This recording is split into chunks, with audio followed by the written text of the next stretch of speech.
Welcome to the Classic Marble Run finale. So, let's see. They both have points. So I'll just calculate the points.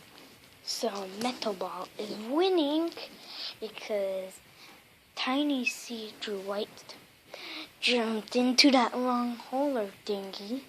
So Metal Ball has an advantage to win. If he wins Classic Marble Run Season 1.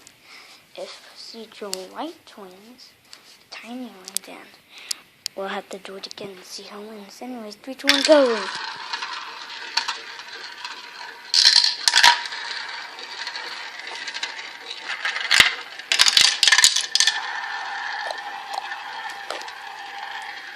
They're both in.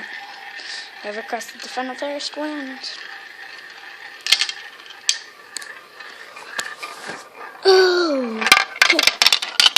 So Metal Ball wins because Tiny C. Drew White jumped off the course again. So Metal Ball wins Classic Marble Run Season 1.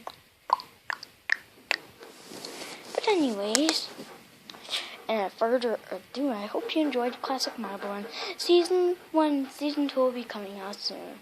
I don't really like Classic Marble Run because I don't really get a bunch of views on it, but goodbye.